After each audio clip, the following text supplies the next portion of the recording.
सहल म्हटलं की सगळ्यांच्या आवडीचा आणि एकदम जिव्हाळ्याचा प्रश्न असतो. तसंच माझ्या बाबतीत आहे. मी ग्रामीण भागातील असल्यामुळे बऱ्याचदा शाळेतल्या एकदिवसीय सहलीमध्ये खूप कमी वेळा सहभागी झाले. पण प्रबोधिनीत कामाला आल्यामुळे किंवा निवासात राहायला असल्यामुळे वेगवेगळ्या सहली मला अनुभवता आल्या.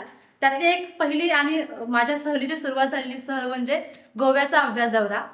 बऱ्याचदा एकाच दिवसाच्या शाळेतल्या एकाच दिवसाच्या सहली असतात आणि ही सहल एकदम 6 दिवसांचा अभ्यास दौरा होता आणि त्यामुळे माझ्यासाठी 6 दिवसांसाठी मी वेगळ्या ठिकाणी जाणार आहे आणि वेगळा भाग बघणार आहे.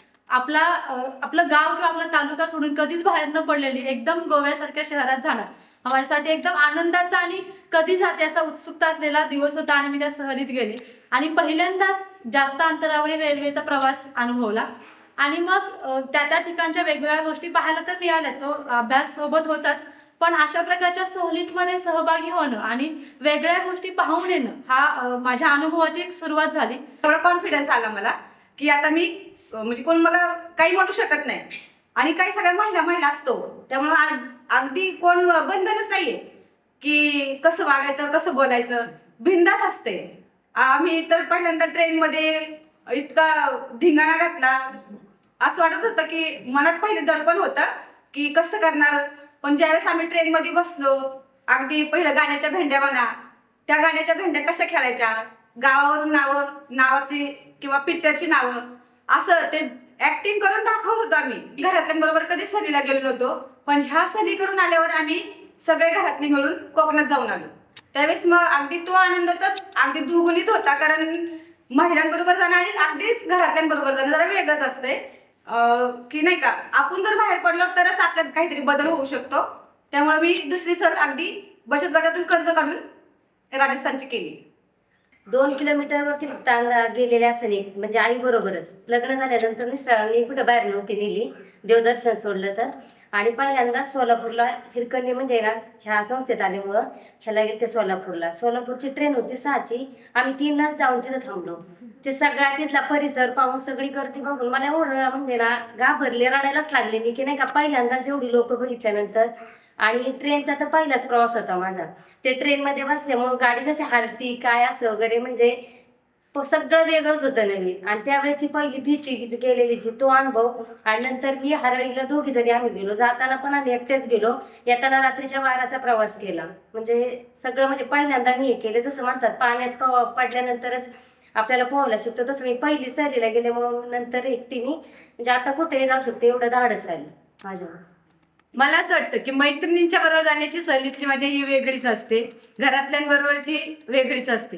जसं मैत्रिणींच्यात जसं आपण आनंदाने सहभागी होऊ किंवा घरदार विसरू, तसं घरातल्यांबरोबर नाही विसरत. आणि मैत्रिणींबरोबरची सहल ही नुसती एन्जॉयमेंट नसते, रिलीफ असते. म्हणजे दुसऱ्या वर्षी परत नव्याने जोमाने कामाला लागण्याची एक चान्स असल्यासारखं असतं. तसं घरातल्यांच्या बरोबर गेलेली तशी सहल होत नाही. आम्ही एक प्रकल्प राबवला होता रोहन बिल्डर मार्फत. तिथं आम्ही कातकरी वस्तीसाठी काम केलं. तर त्यांची आम्ही सहल काढायचं असं त्यात लिहिलं होतं, म्हणून आम्ही सहल काढू असं म्हटलं. मी महिलांना सांगितलं, महिलाही खुश झाल्या की बाबा आता सहलीला जायचे इथपर्यंत व्यवस्थित वाटलं. नंतर सहल काढायची तर त्या महिला एकट्या येणार कशा, कारण मुळशीला तर मी इथनं सकाळी जाणार नव्हते त्यांना आणायला. मग ताईंना मला भरपूर दबाव आला आणि तिथल्या एक दादांना सांगितलं की तुम्ही गाडी ठरवा. ते दादा ठरवू म्हटले आणि आदल्या दिवसापर्यंत त्यांनी आम्हाला काही कळवलंच नाही की गाडी ठरवली. मग शेवटी काय करायचं, मग ताईंना मी म्हटलं, ताई म्हटलं तू दबाव नको घेऊ, फक्त तू नियोजन कर सगळं. आणि अगदीच त्या दिवशी काय नाही झालं ना तर आपण राजलक्ष्मी ट्रॅव्हलची गाडी घ्यायची, मी गाडीत बसेल आणि महिला आणायला जाईल. पण मग रात्रीत आम्ही गाडी ठरवली. गाडीवाला पुण्यातून मुळशीला आणायला गेला त्यांना. मग त्या गाडीवाला पण एवढं केलं की त्या तायांनी सगळ्यांनी आम्ही नंबर दिले होते किंवा आम्ही सतत म्हणजे पहाटे 3 वाजल्यापासून आमचं सुरूच होतं चक्र. गाडीवाले गेले का, म्हणजे ताईंचं माझं आणि माझ्या सगळ्या मैत्रिणींचं, गाडीत महिला बसल्या का. म्हणजे दबाव असा की आम्ही 50 सीटची गाडी पाठवले आणि त्या कातकरी महिला आहेत, नाही झालं तर मग काय करायचं. म्हणजे आम्हाला ह्या गोष्टींची चिंताच होती.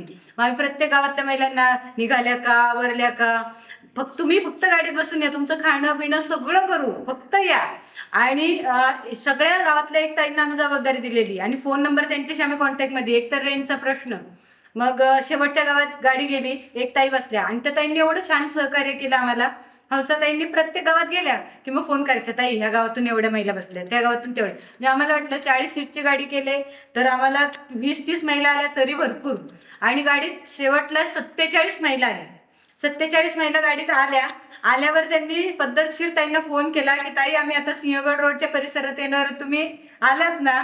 म्हणजे ती एक आमच्या कामाची पोचपावती होती की त्यांच्याहून पण आम्हाला फोन आला. नमस्कार, मी कविता कदम आणि मी पहिल्यांदाच राजस्थान दौरा म्हणजे राजस्थानच्या ट्रिपला गेले ते विमानाने प्रवास केला. आणि तिथं बेअरफूट कॉलेज म्हणून आहे, ते अगदीच अशिक्षित महिला तिथं सौर ऊर्जेवरचे जे प्रोडक्ट बनत होते त्या ही करत होत्या, म्हणजे हाताळत होत्या, त्या काम करत होते त्याच्यावर. किंवा दातांचं डॉक्टर असेल किंवा सॅनिटरी पॅड असे बरेच काम त्या बेअरफूट कॉलेजला मी बघितले. आमच्याबरोबर भारतीताई आशाताई होत्या आणि सगळ्यांना चांगली सांभाळून घेतलं आणि सगळ्या बरोबर असल्यामुळं नाही म्हणजे भीती वाटण्याचा काही प्रश्नच नाही. ज्ञानप्रबोधिनी 30 वर्ष झालं आरोग्य संदर्भात काम करते आणि त्याच्यातून मी सहलीसाठी कन्याकुमारीला गेले होते. आम्ही खूप जणी 50 जणी एकत्र होतो आणि सहलीवरून येताना गाडी जरा उशिरा, रेल्वे जरा उशिरा येणार होती. मग रेल्वे स्टेशनवर आम्ही सगळ्याजणी बसलो. तिथं खूप छान म्हणजे झाडलेलं वगैरे स्वच्छता होती आणि महिला एकत्र आल्यामुळं इतक्या छान गाणी वगैरे म्हणलं की समजा पोवाडा एखादीला येत असेल तर तिने ओढणी डोक्याला बांधून पोवाडे म्हणले, गाणे येत असेल, पथनाट्य येत असतील तर पथनाट्य केली. अशा प्रकारे ती खूप छान 50 जणींची सहल 15 वर्षापूर्वी आपण स्वतः सहलीला जातो त्यावेळेला कोणीतरी आपल्याबरोबर मोठी व्यक्ती आहे आणि ती जबाबदार आहे, त्यामुळे आपण मस्त आनंदात सहल करत असतो. पण एखादी सहल जेव्हा आपल्याला काढायची वेळ येते, खरं तर मी या आधीच्या सहलीतून हे शिकलेली आहे. आणि मी जेव्हा 40 महिलांची किंवा 40 युवतींची सहल मला काढायची होती त्यावेळेला 1, 2, 3, 4 अशी जवळजवळ 20 कामं मी काढलेली होती आणि गटाला जबाबदारी ती वाटून दिली होती आणि त्यानुसार गटाने कसं काम करायचं होतं आणि त्यांचा प्रतिसाद आपल्याला मिळवायचा होता. त्यामुळे सहल प्रमुख जेव्हा असतो त्यावेळेला काय जबाबदारी घेऊन काम करावं लागतं हे मी आधीच्या सहली केल्यामुळे मी हे नक्की सांगू शकते. जेव्हा मला महिलांना घेऊन जायचं होतं त्यावेळेला एक जबाबदार व्यक्ती म्हणून आपल्याला तिथे थांबायचं आहे, त्यांच्या समोर आहेत आणि येणारा गट हा आपल्या विश्वासावर आलेला आहे, त्यामुळे त्या विश्वासाला पात्र राहिलं पाहिजे. हा नक्की माझा वेगळा दोन्हीचा अनुभव. तिथली माहिती घेऊन महिलांनी ती माहिती सहलीत सांगावी इथपर्यंत इंटरनेटचा वापर सुद्धा या सहलीमुळे करायला आम्ही शिकलो. सहलीतला एक असा सांगावासा असा वाटणारा एक अनुभव असा की टोल नाक्यावर गाडी आली, टोलसाठी गाडी थांबली असताना तिथनं एक गजऱ्याला ओरडत जाताना जाणवल्यावर एक ताई का म्हटली मला गजरा घ्यायचा, ताई गाडी थांबवा. गजऱ्यावाला आला, एकूण एक गाडीतल्या महिलेने गजरा घेतला आणि घातला आणि त्या गजरावाल्याचे गजरे संपले. म्हटलं एक दुसरा पाठवून द्या अजून. आणि त्यांनी सगळ्यांनी स्वतः घातले. आम्हाला म्हटलं ताई तुम्हाला पण गजरा घ्या की. आणि एक गजरावाला संपल्यावर दुसरा गजरा, म्हणजे टोल नाक्यावर एकही गजरा विकत राहिला नव्हता विकायला. सगळ्यांच्या डोक्याला गजरे होते, लहान मुलीपासून तर वयोवृद्ध व्यक्तीपर्यंत. म्हणजे हेही गजरा घालण्यातला म्हणजे त्यांनी आनंद सोडला नाही घेण्याचा. म्हणजे आणि सहलीसाठी आपण जातो त्यावेळेस तयारी करायला लागते. आम्ही सहल जायचं म्हणलं की छोटासा ग्रुप करतो मैत्रिणीचा व्हॉट्सअपचा. मग 3 वाजल्यापासून रात्रीच्या चालू, पण घरात कळलं नाही पाहिजे. हा हॅलो उरकलं का तुझं खायला, मग तू चपाती घे मी भाजी घेते, कोण भात घे, अशापासून तयारी. मग कपड्याचे ड्रेस कोड ठेवले होते राजस्थानला गेलो तेव्हा, गुलाबी पिवळा असे. मग असं कोण आगं मग राहिले की शेजारच्या बघणार अरे तुमची मैत्रीण राहिली, म्हणजे असं आयडेंटिटी कार्ड दिले होते आम्हाला. तिथला परिसर पाहिला, हळदी घाटी पाहिली होती, तिथं सगळ्यांचे पिवळेच रंग आणि हळदी घाटीचाही रंग पिवळा.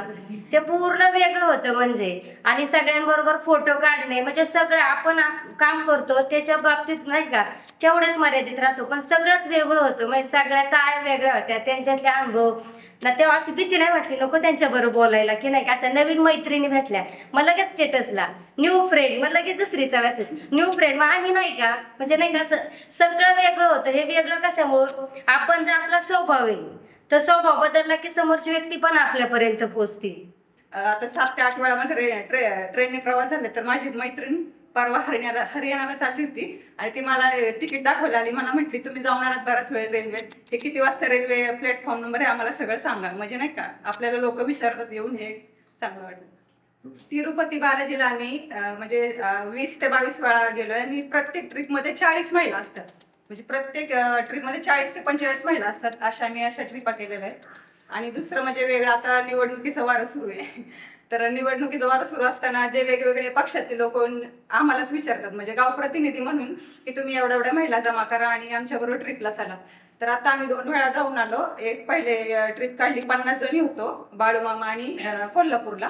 पहाटे 3 वाजता उठून, म्हणजे तो एक उत्साह असतो की ट्रिपला जायचं, आणि एवढ्या लवकर कोण उठू शकत नाही. पण ट्रिपला जायचं म्हटलं की पहाटे लवकर उठून आता तुझं उरकलं का, झालं का, असं म्हणजे त्यावेळेस. आणि एकदम यायला पण थोडा उशीर झाला, पण काय नाही, सगळ्या महिला असल्यामुळं पण घरचे पण कोणाचे काय बोलले नाही.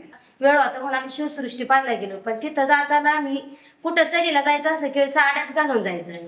पण आम्ही त्यावेळेस हे विसरलोच की तिथं साड्या अलाउड होती म्हणून ड्रेस नव्हता. आम्ही ड्रेस गेलो घालून, आणि तिथं फक्त दोघींनाच जायला आतमध्ये भेटलं, शैलाताई आणि रंजिताताईंना. आणि आम्हाला काय आतलं पाहिलंच नाही भेटलं, फक्त बाहेरूनच पाहायला भेटलं. 12वी शिक्षण पूर्ण व्यवस्थित झाले, परीक्षा पास झाली, परीक्षेचा रिझल्ट आज लागला. आणि त्या दिवशी मला समजलं की आता तुला उद्या साताऱ्याला जायचंय. तिकडं BHWचं कॉलेज आहे, त्या कोर्सबद्दलची माहिती समजून घेऊन जायचं, एकटीने जायचं, सोबत मोबाईल घेऊन जायचं नाही. 1 दिवसाची सहल, सकाळी जायचं आणि संध्याकाळी परत यायचं. असं मला जेव्हा सुवर्णताईंकडून प्रतिभाताईंना मिळालेला मेसेज समजला, तेव्हा मी घाबरले की आतापर्यंत कधीही एकटीने प्रवास न केलेली, किंवा तेव्हा एवढ्याही तंत्रज्ञानाची सुरुवात झाली नव्हती, पण काही कॉन्टॅक्ट न करायचं, म्हणजे जायचं एकटीने आणि परत यायचे. त्यामुळे कसं जायचं इथपासून सुरुवात होती. इव्हन चलाडीच्या फाट्यानंतर साताऱ्याला जाणारा रोड कोणता आणि पुण्याला जाणारा रोड कोणता हे माहीत नसतानाही विचारत मी साताऱ्याला का होईना जाण्याचं धाडस केलं आणि साताऱ्याला गेले. त्या कोर्सबद्दलची माहिती घेतली आणि परत जिल्ह्यात सुखरूप पोहोचल्यानंतर एक आत्मविश्वास वाढलाच. आणि एक गोष्ट नक्की कळली की मी आता एकटीने प्रवास करू शकते. मग तो आपल्या तालुक्याचा, जिल्ह्याचा किंवा आपल्या राज्याबाहेरचा का होईना, पण माहिती घेत मी एकटी प्रवास करू शकते. हा मला विश्वास त्या साताऱ्याच्या सहलीतून आला. खरं तर घरातून बाहेर पडताना ती घाबरायची किंवा भीती असायची मनात कुठली ना कुठली. धाडस करायचं म्हटलं तरी ते धाडस करू का नको असं व्हायचं. पण आता असं वाटतं की सगळा गट जेव्हा एकत्र यायला लागतो, आपण मैत्रिणी जेव्हा सगळ्या एकत्र बसायला लागतो, त्यावेळेस आपोआप एकमेकांच्या बरोबर असल्यामुळं त्या गोष्टी करायला लागतो आपण. त्यानिमित्ताने सहलीला जाणं व्हायला लागलं, वेगवेगळ्या देवदर्शनाच्या सहली व्हायला लागल्या, किंवा अभ्यास दौरे पण व्हायला लागले, अभ्यास सहली पण व्हायला लागल्या. पण आम्ही सगळे एकत्र आहोत म्हणून व्हायला लागले असं लक्षात येतं ह्या सगळ्यातनं. आणि तो एक सोबत असल्यामुळे प्रत्येकीचा आत्मविश्वास एक वेगळ्या प्रकारे वाढत गेला खरं तर. पण त्यापेक्षा वेगळं म्हणत असताना खरं तर पुरुषांबरोबरची सहल अशी एक झाली जिथं तिचा आत्मविश्वास जास्त वाढलेला दिसतो. खरं तर आपल्या गावामध्ये कुठली झाडं लावली पाहिजेत आणि ह्याचा अभ्यास करणं, आणि त्यासाठी म्हणून आम्हाला कृषी विद्यापीठात जायचंय, आणि ते फक्त पुरुषांनी न म्हणता महिलांनी पण म्हणणं आणि दोघांची एकत्र सहल जाणं ही खूप महत्त्वाची गोष्ट घडली असं वाटतं. त्यातनं जाणवतं की खरंच किती आत्मविश्वास महिलांचा वाढत गेलेला आहे. खरं जिथं पुरुषांबरोबर समोर येणं किंवा भीती असणं ह्या गोष्टी असायच्या, तिथं दोघांनी मिळून एकत्र प्रश्न विचारले, ही खूपच जमेची बाजू वाटते त्यातली.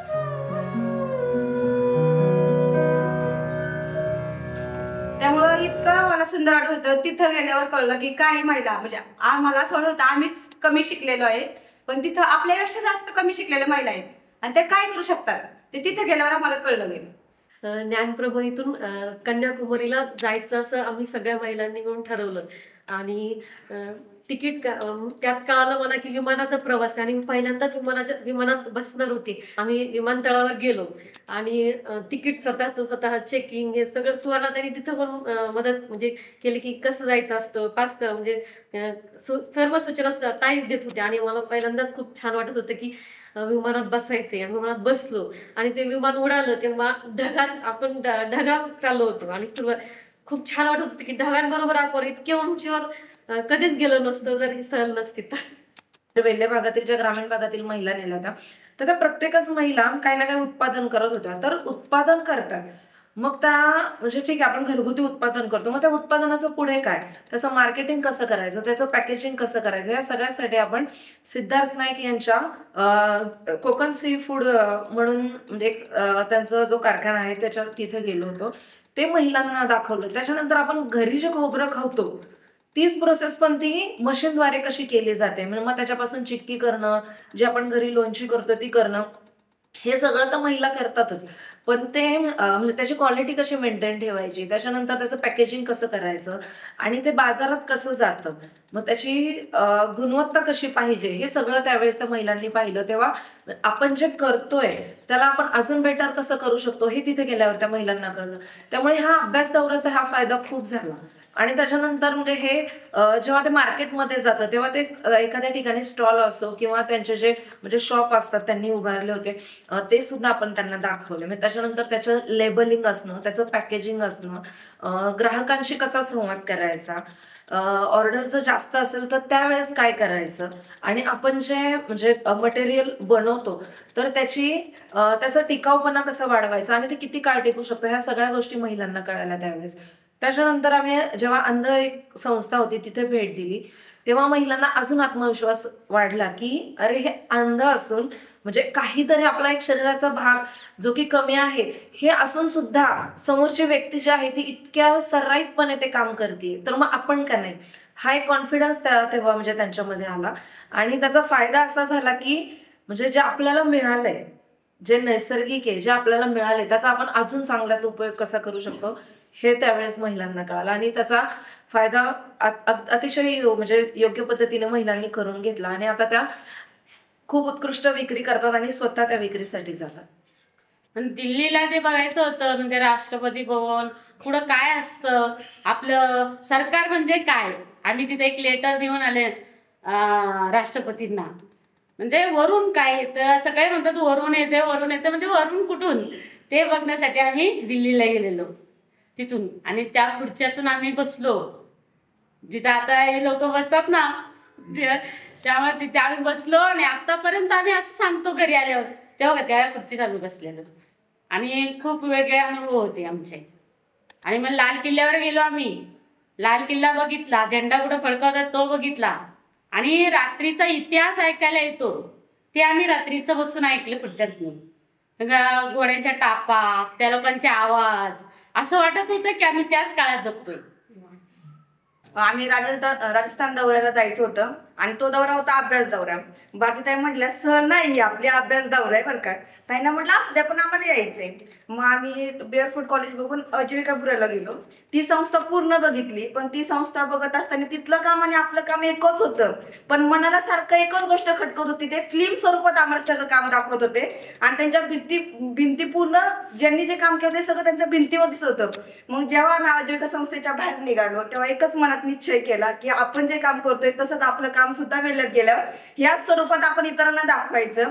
आणि ज्यावेळेस आमच्या राजस्थान दौऱ्याची बैठक झाली की तुमचा दौरा कसा झाला, त्यावेळेस आम्ही जेवढ्या जरी राजस्थान दौऱ्यासाठी गेलो होतो तेवढ्या जरी सगळ्यांनी छाती ठोकपणे सांगितले की ताई आपण एकच गोष्ट चुकतोय, आपण जे आपलं काम करतोय ते समाजात चुकीच्या पद्धतीने पोस्ट करतोय. म्हणजे जे आपण काम करतोय ते ह्या माध्यमातून आपण गेलो पाहिजे, कारण की आता जग खूप पुढे गेलंय आणि आपली संस्था पण पुढे नेण्यासाठी आपण ह्या पद्धतीने पुढे आम्ही गुजरात दौऱ्यासाठी गेलो. तिथं बांधणी प्रिंटिंगचं बघण्यासाठी गेलो होतं. खरं म्हणजे की महिला घरगुती उद्योग कसा करतात आणि तो उद्योग बघताना आम्ही स्वतःसाठी पण शॉपिंग केली. पण असं लक्षात आलं की घरचे पण विचारतील की तू हा ड्रेस कुठून आणले, मग आम्ही घरच्यांसाठी थोडीफार शॉपिंग केली. पण तो पण प्रवास आमचा विमानाच प्रवास होता आणि ती पण शॉपिंग आमची जास्त झाल्यामुळे आम्ही ती पोस्टाने नंतर निभावून घेतली आणि आम्ही विमान प्रवास सुखरूप केला. स्त्री शक्ती कार्यदिशा बैठकीचे मी सदस्य आहे, तर त्या निमित्ताने आमचा अभ्यास दौरा वर्ध्याला गेला होता. तर त्याच्या अगोदर निवेदन झाल्यामुळे ते अभ्यास दौरा हे काय म्हणजे आता आम्ही अभ्यास दौरे केले पण हा जरा वेगळा अभ्यास दौरा होता. म्हणजे आमचा 24 तास तो अभ्यास दौरा असे सकाळपासून संध्याकाळपर्यंत आमचा अभ्यासच चालू होता. असं प्रत्येक विषयावर प्रत्येक पवनार आश्रम असं झालं. प्रत्येक म्हणजे जे गांधीजी राहत होते तिथलं आम्ही पहिल्यांदाच पाहिलं. ते कधी पाहायला मिळालं नसतं. म्हणजे हा अभ्यास दौरा जर तिकडे गेला नसतं तर हे कधी पाहायला मिळालं नसतं. त्यातून भरपूर काही शिकायला मिळलं. म्हणजे आपण अभ्यास म्हटलं की नुसतंच अभ्यास काय करायचं, शाळेतला अभ्यास, पण आपण बैठकीत जे विषय असतात त्याच्यावर अभ्यास करणं आणि शाळेतला अभ्यास करणं ह्याच्यात खूप म्हणजे ते कळलं आम्हाला की अभ्यास दौरा म्हणजे काय आणि भरपूर शिकायला मिळालं तिथं. तर अभ्यास दौऱ्यात आम्ही विनोबांची ते सूतगिरणी बघितली. तर तिथं ते म्हणजे सूत कसं तयार होतं हे अभ्यास दौऱ्यात गेल्यामुळं बघायला मिळालं. म्हणजे घरच्यांसोबत गेलं असं तर कधी बघता आलं नसतं. तरी माझ्या नवऱ्यालाही सांगण्यासाठी आहे की माझी बायको ही 4 ठिकाणी फिरलेली आहे आणि माझ्याही जास्त तिने बाहेरचं जग पाहिलेलं आहे. त्यामुळे हे बाहेरचं जग पाहणं आणि माझ्या विचारांच्या किंवा स्वप्नांच्या आकांक्षा रुंदावण्याचं काम हे सहलींमुळे जास्त झालेलं. त्यामुळे सहली ह्या आठवणीतल्या कायम आठवणीत राहणाऱ्या आणि नवीन शिकवत राहणाऱ्या आणि आता त्यामुळे मी जरी काम करत असेल, मी ज्या गटासोबत काम करते त्या मुलांनाही हे अनुभव देत राहणं आणि त्यांच्याही अशा सहली घेऊन जाणं माझ्यासाठीचा एक अभ्यास आहे. मला अभ्यास दौऱ्यासाठी मुंबईला जायचं होतं, तर विषय असा झाला की यावेळेस काय करायचं हे तुम्ही ठरवा असा प्रश्न पडला. आता रात्रीची गाडी ठरवली आम्ही. गाडी ठरवायला आम्हाला रात्री 11 वाजले. तेव्हा आमची गाडी ठरली. तिथून पुढे ज्या ज्या महिला येणार होत्या सगळ्यांशी कॉन्टॅक्ट करून आम्ही निघालो. सकाळी सगळ्यात उशिरा सगळ्यांना रात्री 2 वाजेपर्यंत लवकर उठा म्हणून मीच सांगितलं आणि मला सकाळी उठायला उशीर झाला. सगळ्या माझ्या दारात होत्या, मी उठून पटकन निघाले. पण त्याच्यानंतर जायचं पुढे, पण जायचं कुठे तर सगळं अचानक ठरल्यामुळे सगळं सांगितलं त्यांनी की आता ठरवा तुम्ही काय करायचं, पुढचे सगळे प्लॅन त्या दिवसाचे तुम्ही आखायचे. त्याच्यानंतर माझी एक बहीण होती, तिला आम्ही कॉन्टॅक्ट केलं आणि त्या एका कॉन्टॅक्ट थ्रू आम्ही एकाकडून दुसऱ्याला, दुसऱ्याकडून तिसऱ्याला अशा आम्ही कॉन्टॅक्ट करत गेलो. त्यावेळेस कळलं की म्हणजे जेव्हा मॅनेज करायचं असतं, मॅनेजमेंट असतं, तेव्हा कसं करायचं. म्हणजे असं अगदीच नाही की म्हणजे आपण चाललोय चला बघू पुढे काय होईल असं नाही, तर प्रत्येक गोष्टीला मॅनेजमेंट हे लागतंच हे त्यावेळेस लक्षात आलं. प्रबोधिनीच्या एकूणच कार्यपद्धतीमध्ये अनुभव शिक्षणाला आपण खूप महत्त्व देतो आणि ह्या सगळ्या अनुभवाच्या आधारे सहलीला जेव्हा बालवाडी ताई आपल्या येऊन गेल्या त्यावेळेला ताईंना असं वाटलं की ताई आम्हाला कसं सहलीला नेतात तसं आपल्या मुलांची पण सहल झाली पाहिजे आणि याच्याकरता मग मुलांची सहल काढायची नक्की झालं. सहल कुठं काढायची तर रायदंडवाडी, जिथे 2 चाकी सायकल सुद्धा जात नाही अशा गावातून साधारण 13 मुलांना वेल्ह्यात आणायचं होतं. अशा वेगवेगळ्या वेल्हे भागातल्या 7 शाळेतली मुलं, एकूण 60 मुलं वेल्ह्यात आणायची असं नक्की झालं. पण एका गावातल्या ताईंचा असा अनुभव आला की ताई वेल्ह्यात आल्यानंतर मुलं चालत जातील, मुलांच्या पायात चप्पल नाहीये, तर मग काय करता येईल. म्हणजे ही विचाराची दिशा तिला आपल्या मोठ्या कार्यकर्त्यांच्या सहलीतनं मिळाली होती आणि त्या मुलांसाठी मग एका संस्थेला सांगून आपण 1 डझन चप्पल देणगी मिळवली आणि ती चप्पल घालून मुलं वेल्ह्यात सहलीला आली. वेल्ह्यात सहलीला आल्यानंतर मुलांचे चेहरे बघण्यासारखे होते आणि गंमत अशी झाली की वेल्ह्याच्या रस्त्यावरून मोठा डंपर चाललेला होता आणि त्या मुलांनी बघितल्यानंतर मुलं नाचायला लागली, ताई मोठी गाडी आली, ताई मोठी गाडी आली. आणि हाच अनुभव घेऊन मुलं परत गेली आणि त्याच्यानंतरचा असा अनुभव की प्रत्येक वेळेला मुलांना एकत्र सहलीला आणणं शक्य नाही. मग गावातल्या गावात पायी सहली काढायचे ठरले आणि चप्पल घालून मुलांनी चालायला शिकावं. मग पालकांना पहिला अनुभव होता की मुलांना चप्पल संस्थेने देणगी दिली, आता आपल्या मुलाला आपण 10 रुपयाची चप्पल आणून द्यावी की तो शाळेतनं ओढ्यापर्यंत चालत जाईल. हा अनुभव आमच्यासाठी खूप वेगळा होता. म्हणजे मोठ्यांच्या सहली काढतानाचा घेतलेला अनुभव आणि बालवाडीच्या सहलीचा अनुभव हे 2 वेगळे अनुभव या निमित्ताने मला सांगायचे.